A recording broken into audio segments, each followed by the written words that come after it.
Are you the kind of person who auto-locks the new god and has no idea how to play them because you couldn't just take 5 fucking seconds to try them in jungle practice? Seriously people, it's not that hard. 5 seconds, that's all I ask. Oh, well, here's the Smite 3.17 patch notes Too Long Didn't Deep Throat edition. I'm SamMcKDamn and I'll tell you everything you need to know in just a few minutes, which should just be long enough to even get into a game. God skins! Amaterasu is getting a cute Foxy costume, Susanoo is getting a badass steel samurai skin, and Nuwa is getting her old pre-rework skin. Also, Terra and Nuwa are getting their mastery skins too. Achievements. Geb is getting his achievements I'll Protect You, which involves cleansing a teammate when they're below 20% health, and Catalyzed is just to ult 3 enemy gods. Honestly, shouldn't be too hard to get.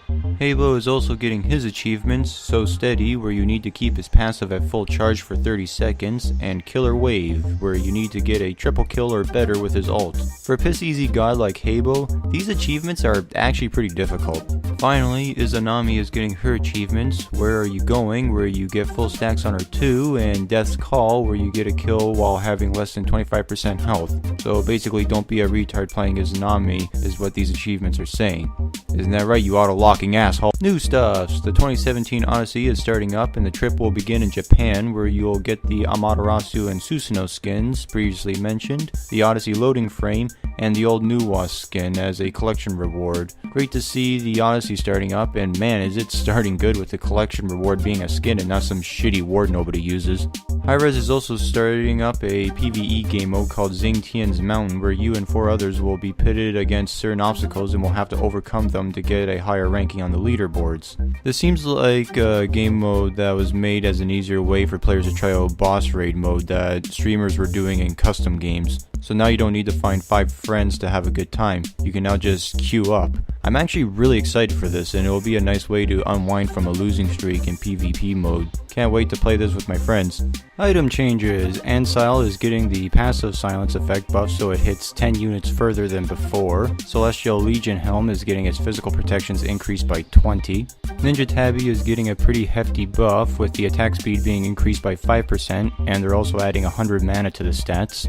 Reinforced Shoes and Greaves are getting a passive where every time you take damage you gain a stack of 5 magical and physical protections that stacks up to 5 times for 25 protections, and the stacks last for 6 seconds. I guess this is Hi-Rez saying, please, for the love of God, get these boots. All we've been doing is buffing these things for the past year. Just buy them so they can be a viable choice. Personally, I think the other boots are still better. Runeforged Hammer is getting its passive aura increased by 10 units. Shoes of Focus is getting its magical power increased by 10. Talaria Boots is now 100 gold cheaper and the physical power increased by 5. The fuck is this patch? The Boot Fetish Appreciation patch or something? Jeez. God changes. Bastet is seeing some buffs, so her base mana has been increased by 15 and her MP5 by 0.07. Pounce is now 10 mana cheaper at each rank, and Razor Whip deals an extra 5 damage at each rank, but the scaling has been dropped by 5%. Izanami is getting a buff for god knows what reason, so her stealth now lasts 1 second longer at each rank, and Dark Portal's damage is getting increased by 10, 20, 30, and 40 starting at rank 2 and above, and the scaling has been increased by 10%. Nemesis is getting nerfed, so her ult's cooldown now starts at 90 seconds and decreases by 5 seconds at each rank. Nox is getting a new taunt animation. What, her jiggling around her big titties was too inappropriate or something, Hi-Rez? Man, now where am I gonna go and get my fat material from? Nuwa is finally getting her shitty minion AI fixed, so now they prioritize enemy gods attacking her and not blue buff during a team fight. Although they nerfed the protection debuff by 1, 2, 3, 4, and 5 at each rank. Pretty fair trade-off if you ask me. Poseidon is getting buffed so his passive gives an extra 5% movement speed, and he can now auto-attack after activating his trident, so you don't have to watch the whoop whoop animation. You can just activate it and start attacking. Ravana is getting his Prana Onslaught nerfed by 1 second, and his base healing from 10-hand Shadow Fist has been dropped by 5 at each rank. Terra is getting a new animation of her stones cracking when they are about to expire.